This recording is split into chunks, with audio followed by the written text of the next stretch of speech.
Hi, everybody. Well, we're in a new world here, so we're going to have to acclimate. We'll be having our class online, as I indicated on D2L. I'm going to try to keep it as close to what it would be like if we were doing this face to face. So, 3 classes a week until this is over. We won't be coming back to campus, so this is going to go on for another month. We're going to be doing chapter 6. This will lead up to the next quiz. I don't know when that's going to be. As long as it takes us to do the chapter. If you look in the book, this is a long chapter. There'll still be 20 questions, maybe 25. Multiple choice, true and false, the same thing. We were going pretty quickly while we were in class, and I really had only gotten to the first maybe 1/4 of this chapter with all my other classes that I taught on white collar crime. So I don't have any PowerPoint slides. We're going to have to do this via lecture. I'll be very specific as to what you should be really paying attention to. You should be paying attention to all of it, but what you should really be paying attention to, because you're going to see it on the test. Once again, I take my exams and quizzes directly out of the book, out of the chapter, and anything you see that has bullet points or several parts to this to the paragraph A, B, and C, 1, 2, and 3. It's optimum for true and false, rather multiple choice questions. So we'll be doing chapter 6. The first class, you'll be seeing this on Monday. Oh, by the way, your midterm exam, which we're finally going to get to, will be online in the standard format. It's just been posted. It opens up Monday, and it'll stay open until Friday. So you have an entire week to do it. And once you start it, you have 60 minutes. Normally, if you were in class, you would have 50 minutes. 60 minutes, in fact, 50 minutes, even a half an hour is more than enough time to finish this exam. But the point is, you'll have all week to do it. If you have any questions about anything, you can email me, of course. Something more urgent, you can call me, and I'll get right back to you. Either way, I am landlocked or home locked like everybody else. I'm not going anywhere. Fortunately, I have a gym at home, got a refrigerator and a television set. What else do I need? We're going to try to make this transition as smooth as possible. Consider us in a classroom talking like we usually do. Okay, on to chapter 6, which is state corporate crime, crimes of globalization, and finance crime. We're going to speak first of the World Bank. By the way, I hope the sound is good here because I'm relying on the microphone in the computer, which is a laptop. I made a couple of test runs, and it's not like being face to face, but I got the volume all the way up. You should be able to hear this clearly. Let me know if you don't. I don't know what I'm going to do. I tried using an external mic, but it doesn't work out of a USB port for some reason, so I have to use the computer microphone. Okay, that said, let's start. We're going to first, or you're going to listen to what I'm going to say about the World Bank. The chapter, by the way, begins on page 159. I'm going to go in order. So you'll find what I'm going to talk about today in the first 5 or 6 pages. Okay, the World Bank, as it involves crimes of globalization. 1, the complicity in policies with genocidal consequences, which means the World Bank could be dealing with countries that are involved in civil war and utilizing genocide to get rid of their opposition, which is basically killing everyone. Number two, exacerbating ethnic conflict. The World Bank, by uh, funneling funds to whichever side, uh,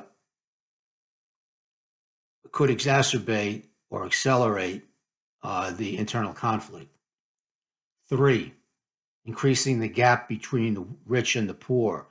The rich have the money supplied by banks, the World Bank, which is a separate entity.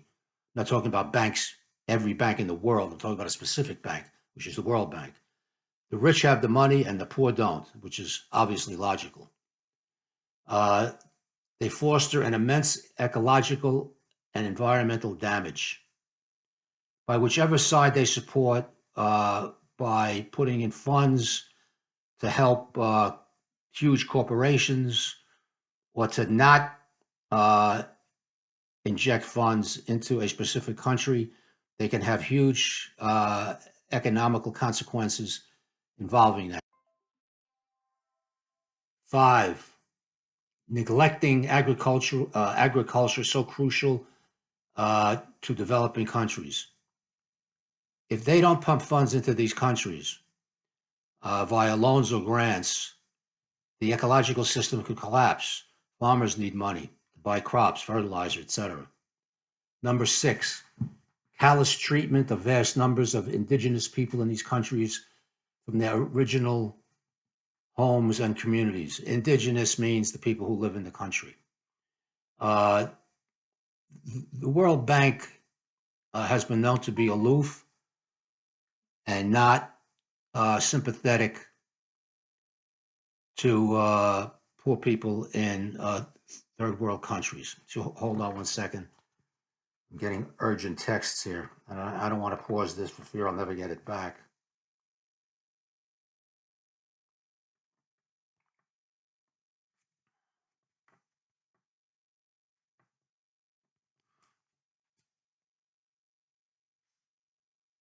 Bear with me, folks.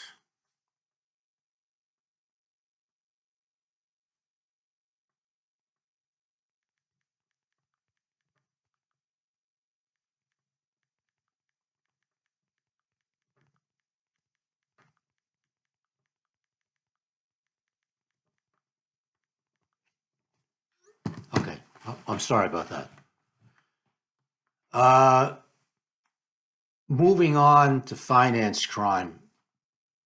How is it defined? It's defined, and this is straight out of the book. Anytime we start a topic, of course, we have to define it. And there's always a question on chapter definitions. I mean, you should be, what I say, not going to say you should be used to this by now because this is only a second test. But that's how I operate. If you don't know what the meaning of the chapter is or the meaning of certain terms, what's the point? So we'll go through the definition of finance crime. It refers to large-scale illegality that occurs in the world of finance and financial institutions. People cutting corners in the banks. This is any bank, by the way. We're off the World Bank now. These are any banks. People committing crimes in banks. Banks working hand in hand with organized crime. Banks working hand in hand with drug cartels, white slavery rings. Where there's money to be made, you're going to find crime. Also, they do this via one, fake loans. This generally occurs when a banking officer, we're not talking about people who work in banks on a teller level.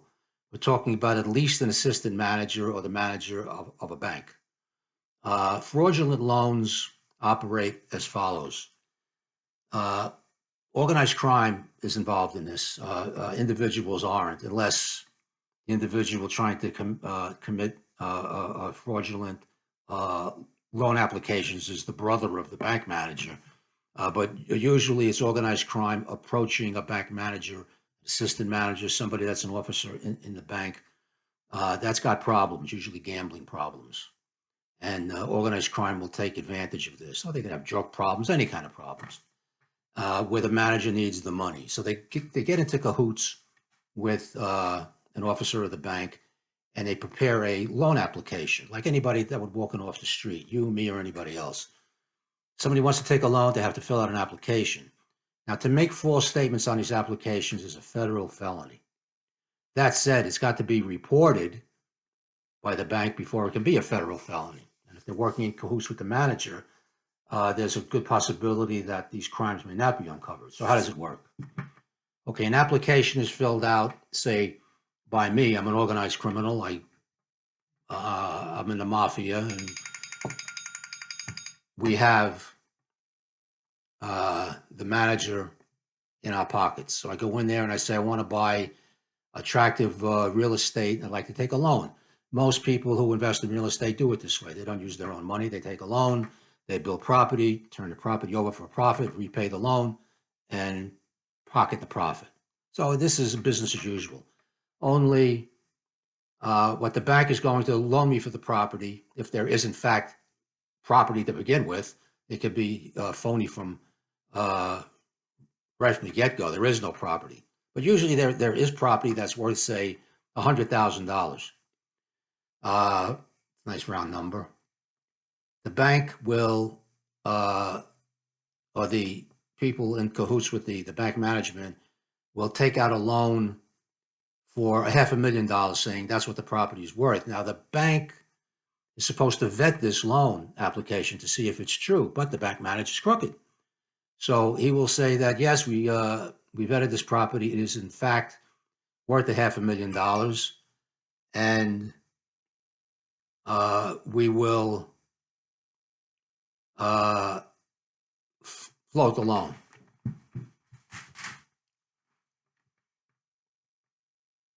The organized criminal pockets that money, splits it with the bank manager, and everybody hopes it gets lost in the pile of paperwork that normally goes through banks.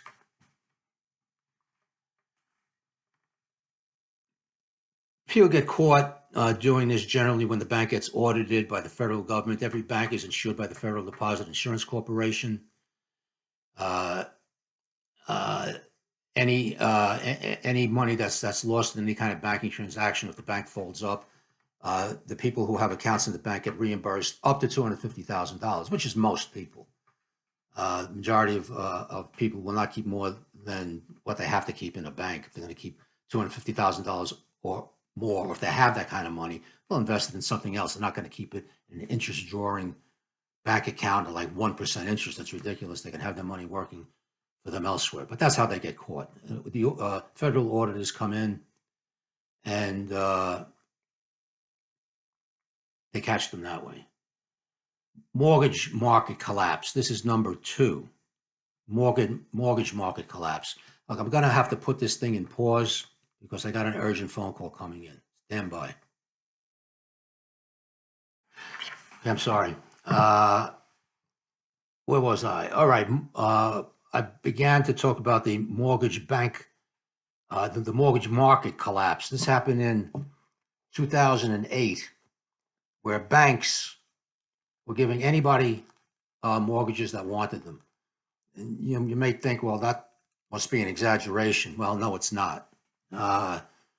Banks, because they were competing for the mortgage market, were lowering the standards. And literally, if somebody that's flipping burgers in McDonald's wanted a mortgage on a $300,000 house, if they got it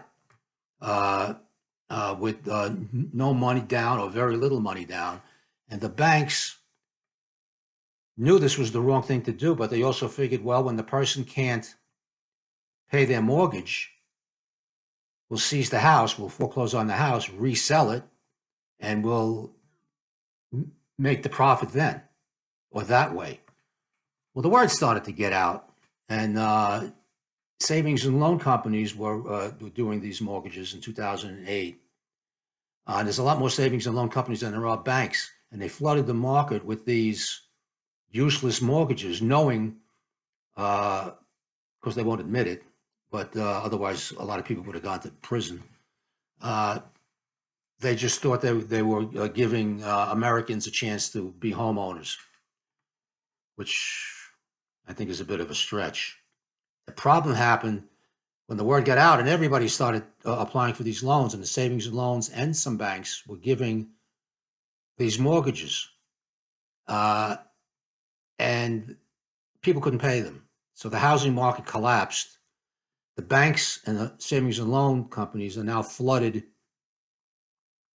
with homes, and there were so many of them that they couldn't sell them. The economy almost collapsed. And you guys, it was 12 years ago. You were younger, perhaps weren't paying attention to this. And truthfully, I don't blame you. Uh, this country was on the brink of economic collapse. If that would have happened, the world economy would have also collapsed. And the depression of the 1930s would have been considered mild compared to what we would have gone through.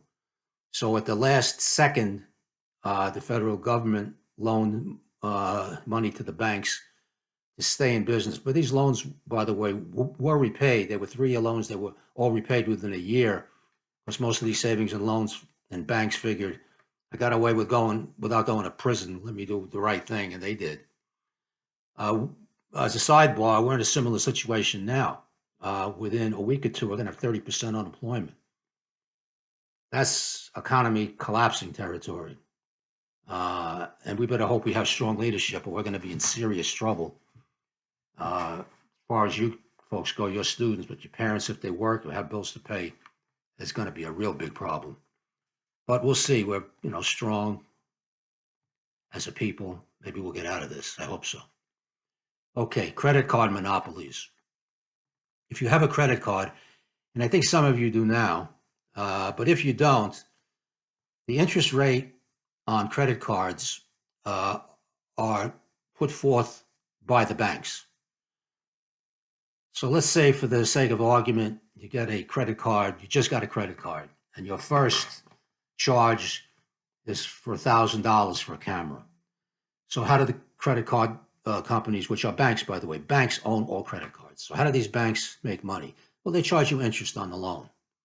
If you were to take a loan that wasn't on a credit card, if you were to take a loan, period, like for a car, a home mortgage or something, the rate is very competitive. It's now it's dropped way down to about 2 or 3%, because the government is trying to stimulate the economy with this coronavirus thing.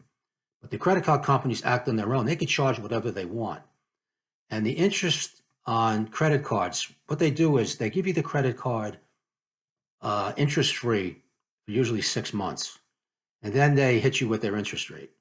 So during these 6 months, you basically have free credit. You can buy anything you want on credit and only have to pay the cost of the item. So let's say, for the sake of argument, you bought that $1,000 camera. You don't have to pay back $1,000 if you paid it back within the first 6 months. Who does that? Not very many people. They figured, oh, I have this is great. I can buy anything I want. I don't have the cash, but I can buy what I want and just pay back the price of the item. But when the 6 months is up, they hit you with their standard interest rate, which could be anywhere from 18 to 22 or 23%.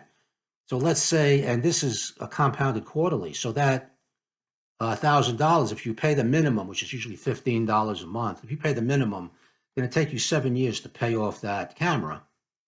And that $1,000 camera will now cost you $3,000. So that's how they make their money. And I'm going to have to pause this again for one moment. I'm sorry. Okay, so the credit card companies charge this very high rate of interest, which is why you should make a plan now at your young, ripe age. If you're going to get credit cards, and you should, you really can't survive without credit, and banks will give you credit cards. I mean, I've been around a long time, and I've got several business cards, personal cards. From the time I got my first credit card when I was in my 20s, I made it a principle to pay the entire month's bill at the end of every month. Now, did that always work? No. I mean, certain times I was strapped for cash, over the course of many, many years. This happens occasionally. But 95% of the time, I would pay everything up front, and I do that to this day. I haven't paid a partial bill on a credit card in 20 years. So you should have that mindset because these credit card bills start to add up at that huge rate of interest. Also keep in mind that anything over 23% is usury, criminal usury, commonly known as loan sharking. So the banks will charge right up to where they can't do it anymore, where they can't charge more than what the law legally allows. So they're up there, 22, 23%, some of them, and they're like a quarter of a percent off from being loan sharks, but they know what the law is and they stay within the law. So banks will force credit cards on people, or they'll try to. Once you get a job, you're going to get inundated with mail, and it's never going to stop, literally for the rest of your life. They'll offer you credit cards, sweet deals, no interest. Yeah, there's no interest for a certain amount of time. Then they'll offer to, as time goes on, you'll have credit cards, you're paying huge amounts of interest on it. They'll say, well, get rid of that card, switch to our card, you won't have to pay interest. But once again, it's for a limited amount of time. And now they have you. So don't get caught in that credit crunch. It is said that the average American owes something like $20,000 in credit card bills. That's insane. I don't think I've ever owed more than $1,000 in my life, but I keep it that way. Pay cash when you can. Use credit only when you have to. If you're in business, that's a different story because expenses are all tax deductible and you have to have some kind of proof that the expenses related to your business. Money laundering. Banks do that. It was rampant during the 80s, during the height of the cocaine fad. First it was regular coke, then it was crack. These drug gangs make millions, hundreds of millions of dollars, but they can't spend it. So they can't say where they got the money. So they will go to a crooked banker and put it in their bank as income and then take it out. And now of course, the bank is supposed to check on any bank deposits over $10,000. It's got to be legitimate. Otherwise, they have to report it to the government, only they don't. If they're dealing with organized crime, drug dealers, and whoever makes copious amounts of money. So once it's in the bank, it's now clean, and now they can take it out. They have to pay taxes on it, but they don't care. They got it through air quotes here, legitimate source. So if they pay 20% on it, it's still found money. These drug cartels, as you know, make tons of money. I'll give you an example. The Wachovia Bank, which is spelled Wachovia, I believe they're still around. They laundered money associated with Latin American drug cartels, South American cartels, Mexican cartels. Mexican cartels, by the way, they don't make drugs for the most part. They allow drug cartels, South American cartels, to use Mexico to pass the drugs through to the United States. So they basically pay tolls to bring their drugs through. I mean, I think it's about 7%. But anyway, they laundered this bank, Wachovia Bank, laundered money associated with Latin American drug deals, which were channeled through Mexico and Colombian money transfer companies. The Wachovia Bank, which is a huge bank, one of the world's biggest, knew what they were doing, but they figured they can get away with it. You were asking, so how many people went to jail for money laundering? Well, none. They were fined $400 million for accepting fraudulent unsigned checks from telemarketing companies that withdrew funds, both from drug cartels and from victims of telemarketing scams, all kinds of illegal activities where the money had to be put in the bank before you're able to spend it. You can't, if you're a neighborhood drug dealer and you're making, you're working by yourself, you're selling some weed, you're making decent money. Now you find yourself after 6 or 7 months, you got maybe $30,000, $40,000 hanging around the house. You want to go buy yourself a car. Well, you can't do that. You can't walk into a car dealer and slap down 40 grand. You're going to get reported. Car dealers are licensed. They don't want to lose their license unless you're dealing with a crooked car dealer. But that's just an example. Jewelry, the same thing. The money has to have a history. So passing it through banks or buying gold. Gold is the latest way to launder money. I'm currently doing a case, writing a book on laundering cash to illegitimate gold traders. You take 40, $50 million, you approach a gold trader that trades gold on the open market. Allegedly, once again with the air quotes, buy gold, but you don't really buy anything. Give it to the gold trader, and he allegedly gives you gold, but he doesn't give you anything. He just gives you your money back minus the gold trader's cut. And this is just now coming to light. But that's one way to launder money. There's all kinds of ways to launder money. But you have to, there's easy ways or ways you can do it with small amounts of money. But when you're dealing with organized crime, banks aren't going to get involved unless it's worth their time and worth the risk. Other banks, UBS, that's Union Bravo Sam, UBS Bank, was investigated in 2008 for facilitating major tax evasion by American billionaires who concealed as much as $20 billion in assets through offshore accounts. That's another way you can hide your money. It's getting harder and harder to do that. I'm sure you've all heard of Swiss bank accounts. Switzerland, the way it used to be, you could put your money in there, and the Swiss banking laws were prohibited from sharing that information with anybody, including governments, including our government. Those days are gone. Swiss bank accounts are like any other bank account. If our government could find the money, they can ask Switzerland for information about the bank account holder, etc., and Switzerland will comply. So people that are hiding money generally don't go to Switzerland, or if they do, they hope they'll be lost in the crowd and that the feds won't come up with them. So if they're going to launder small amounts of money, like anything under $100 million, they might get away with it in a Swiss bank. But larger than that, if the feds are investigating somebody, they're going to go to Switzerland. And they're going to start asking questions.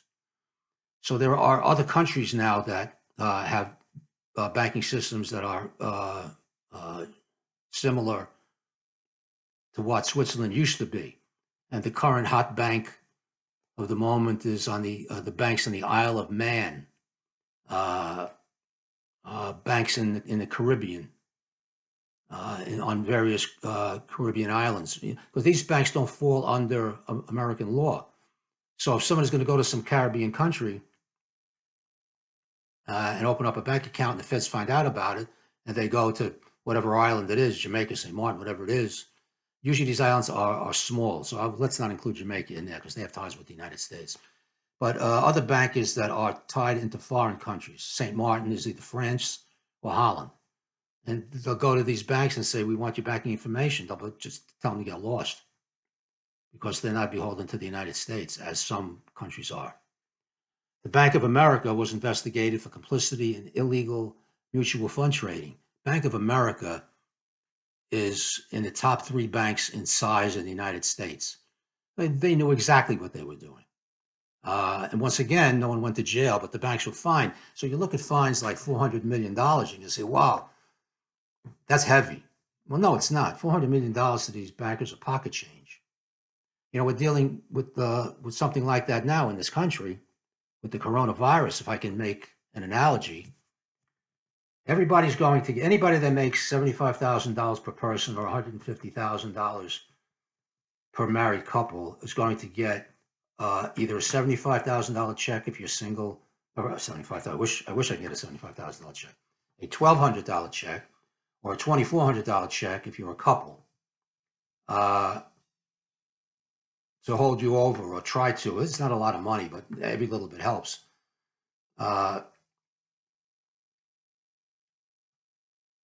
It's a $7 trillion bailout package between individuals, like every person that lives in the United States is getting this money for the most part. If you're in a high tax bracket, if you make over 200,000, you're still going to get something, but but it gets graded down. You're not going to get that much money. The point is, where are they getting this money from? $7 trillion can break any country, including ours. So the people involved in the Federal Reserve are perfectly honest. They said, well, we're going to print it. Paper money in this country used to be backed by gold. Technically, you can take your dollar bill and bring it to the Federal Reserve back in the day. And this wasn't too long ago, 20 years. And you could say, well, I have a dollar bill here. I want to exchange that for a dollar's worth of gold. And you would get it, technically. Of course, an individual with a dollar couldn't walk into the Federal Reserve. But somebody that had a lot of money said, I want to trade this for gold. You would get what the current price of gold was in actual gold. Now, if you look on any U.S. currency, it says Federal Reserve note. Doesn't say backed by gold, doesn't say anything. It's just paper. It's worth nothing except what the government says it's worth. So I think we're going to have a problem here, economy-wise, because we're literally going to be printing money without anything to back it up. I hate to be a gloom and doom guy, but the value of the dollar in the next few years will be low. Unemployment will be high. I'm flipping the page on my notes here.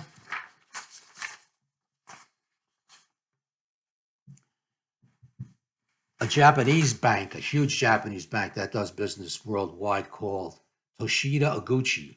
Toshida is Toshida.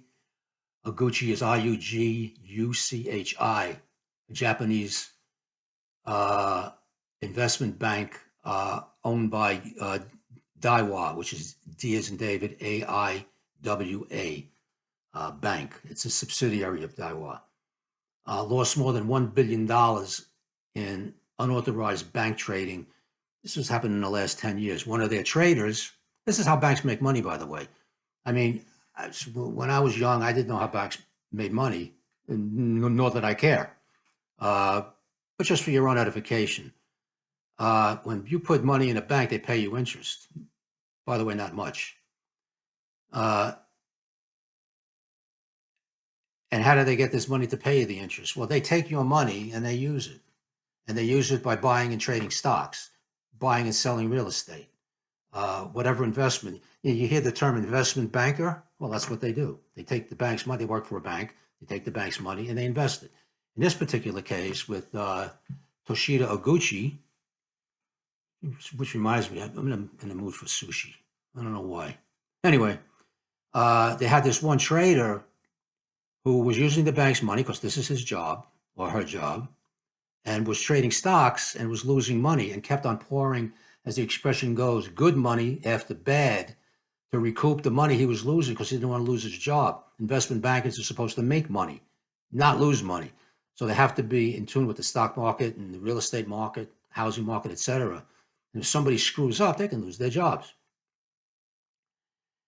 So they kept on chasing the bad money, and they kept on losing more to the tune of $1 billion. Needless to say, you can't do this forever. And this guy was caught. The bank almost collapsed, but it didn't.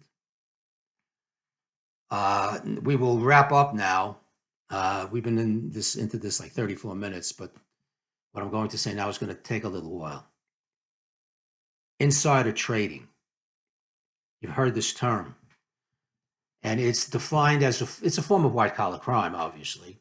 It relies on unreleased information being utilized to invest illegally. Once again, the people who are doing insider trading rely on unreleased information to invest and make money. For example, this is a hypothetical case. A pharmaceutical company, and there are many pharmaceutical companies, I'm not talking about the big ones like Merck and Bayer. There's mom and pop, if I can use that term, pharmaceutical companies looking for the big drug that's going to cure cancer, and they're going to wind up being huge. There's a lot of pharmaceutical companies experimenting, doing research and analysis, looking for the drug that's going to put them on the map, so to speak. So let's say there's a company that finds the cure for cancer. They keep it on the down low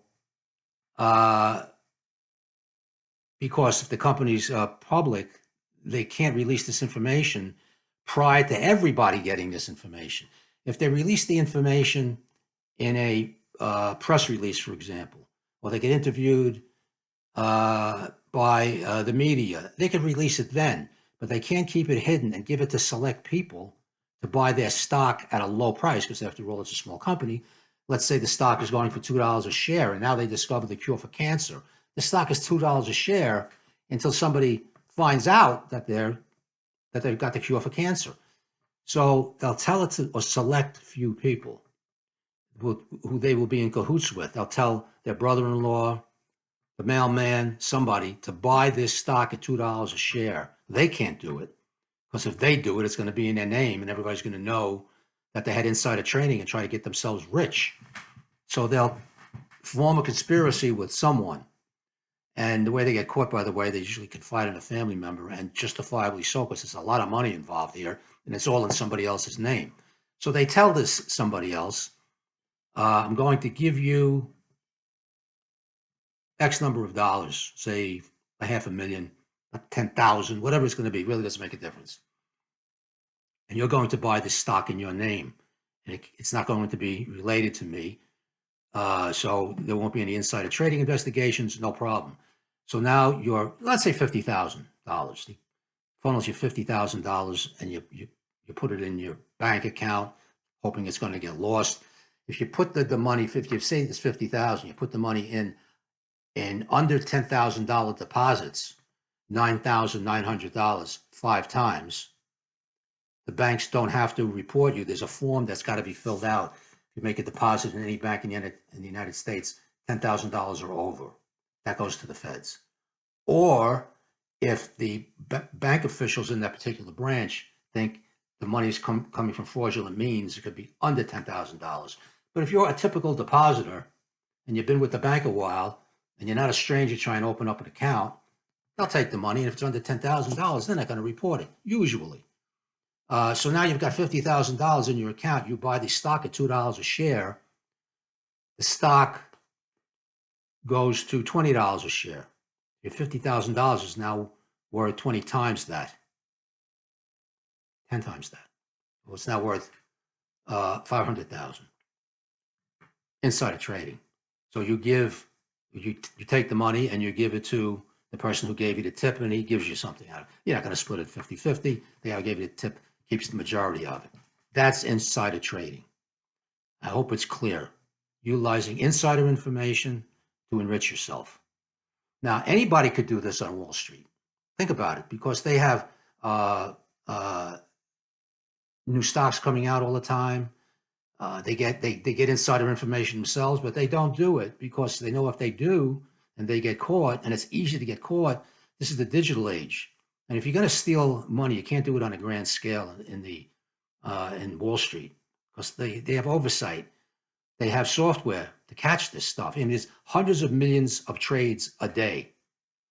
So you get the insider trader might think, well, I'm going to get lost in the shuffle. But if it's something out of the ordinary, the software picks it up, red flag goes up, and you're in big trouble. Insider traders, it's a federal crime. And federal sentencing guidelines are draconian. They're bad for the bad guy. 20 years is average for insider trading. I've seen people get less. And we'll go into that person right now. Martha Stewart. If you don't know who she is, she's was one of the first people to do domestic type television shows, cooking, sewing, crafts. She was literally one of the first, like 30 years ago. And she created an empire. Her name is on, probably somebody I owe money to. We don't want to talk to them. Okay. She has her name on everything: sheets, food, paint, you name it, hardware, hammers, you name it. She's worth hundreds of millions of dollars, if not billions of dollars. So, and she's famous. Everybody knows, well, not everybody, but most people know who Martha Stewart is. I have to pause this again because I have a sick person who I'm concerned about. I'm checking up on them. Hold 1 second. Back again. I'm sorry about these interruptions. That on a personal note, that was my son. We thought he had the coronavirus. He doesn't. So I'm very relieved. This is my older son. Yeah, had a sleepless night last night. Okay, Martha Stewart. So naturally, when you have all this money, you're not going to keep it stuffed in your mattress. You're not going to be putting it in a bank at 1% interest. You're going to invest it. And whether you invest it, you invest in stocks. Most Americans are invested in stocks. If you're going to have an IRA, which is a retirement fund, a 401k, which is a retirement fund, these are all things you will have. A pension, we'll all have. You're all going to have them in one form or another, even if you work for yourself, if you're in business for yourself. Uh, the pension funds, the 401ks, they're all invested in stocks. Okay, but you can invest individually, like a lot of people do. I do.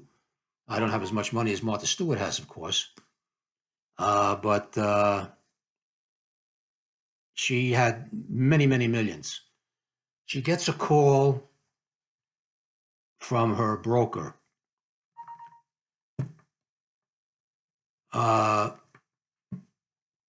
who gives her a tip from a pharmaceutical company regarding I think it was a cancer drug.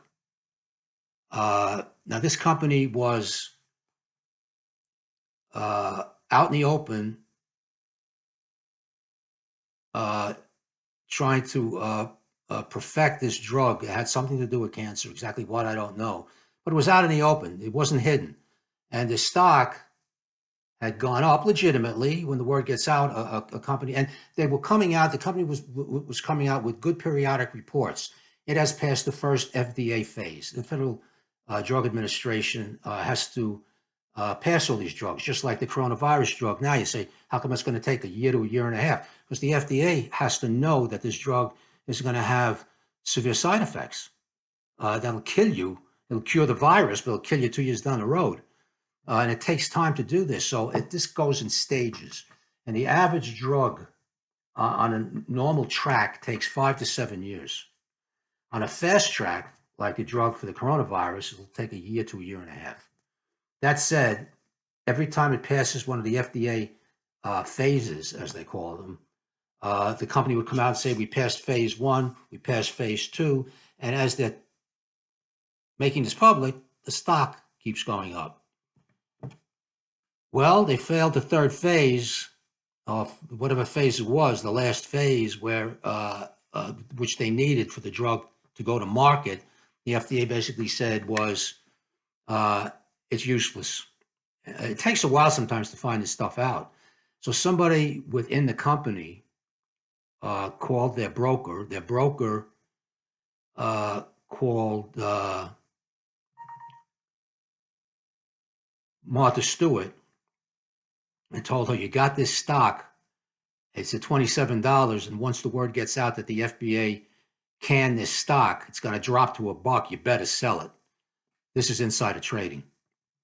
Hold on a second. I will tell you how that ended, but back to the phone. Okay. How did she get caught? Insider trading is a crime. She did that. Arguably. Of course, she didn't confess, throw herself in a mercy to the court and say, you got me. What she said was, I had no idea that my broker was going to sell this stock. I've been dealing with this broker. His name was Fanuel. He wrote a book called The Fanuel Manual. Anyway,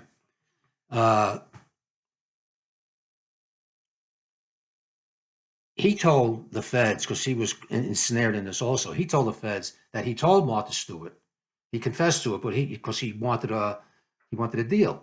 I mean, I'm giving you Martha Stewart. What are you going to give me? She denied it. Now it's a he said, she said. So she went to jail. He went to jail. And everybody thinks that he went to jail for insider trading. Everybody thinks that Martha Stewart went to jail for insider trading, but she did not go for insider trading because they couldn't absolutely prove it. But during interviews with the FBI, she lied about the investigation. I mean, you can, if an FBI agent asks you a question and you lie to it, you've just committed a felony. It's got to be something that's germane to the issue at hand, in this case, the stock. But you don't have to be caught insider trading in this case. You have to be lying about something involving this case, and she did. And that's what they convicted her on, not insider trading. And she did time. I believe she designed sheets with bars on them when she got out. There's always a way to make money for Martha. Anyway, that's an example of insider trading. Depending on what business you're going to go into when you graduate, you may have an opportunity one day. Somebody's going to call you and say, "Hey, do me a favor. I want you to buy a stock from me." Don't do it. 20 years ago, you can do it and perhaps get away with it. You can't anymore. I'm going to give you a case, a court case, and I rarely give cases. So if I give one, pay attention to it. Okay, this is Strong, S-T-R-O-N-G, versus Repide, R-E-P-I-D-E. And this case established the disclose or abstain rule. You can look it up in the book, saying that a company official must disclose a special knowledge when purchasing company stock or abstain from buying such stock. So an insider cannot buy stock unless he's legally allowed to. So let's go back to the pharmaceutical company example. The pharmacist, an executive in a pharmaceutical company can be awarded stock for doing a good job. But if he has this knowledge, he has to convey it to the FCC to make it legal. Look, I work for the company. We just got a huge deal here. I'm going to get stock as a reward at this low price. And that's legal to do. It's part of his employment. But to take his money and squirrel it away to somebody else, so it can appear that they're making the money, in reality he is, that's illegal. In the normal course of business, people can buy stock in their own company, but they can't do it unless they're allowed to do it. And there are only certain people in companies that are allowed to do it. Executives are allowed to do it. So this is all we're going to go through for today. I'll just wrap this up again, saying what I said, maybe add a couple of things. This is going to be part of quiz number 2. We had quiz number 1, the midterm you're going to have next week, or by the time you view this, it's going to be next week. We're going to have the second quiz probably within 2 weeks, 2.5 weeks. I will give you a review. In fact, I will give you a review on the midterm also. I'll probably make that tape later today. I'm going to cut this now. It's 50 minutes. If you have any questions, email them to me. Call me. Well, I'd rather you email them to me. And hopefully you can hear me. That's the important part, because I don't trust computer microphones. They're not that good. And if there's ever going to be a problem with this video, it's going to be in the upload process. But I'm going to make an attempt to do that now. And the next time you hear from me, you by the way, you'll be seeing this video on Monday. I'll post it Monday morning. You'll be seeing another video on Wednesday. You'll be seeing another video on Friday, so on and so forth until we get through the chapter. Then we'll go to chapter 7, which will be the final exam. Okay. Have a good day. Stay safe. Stay inside. You're not immune to this. Bye.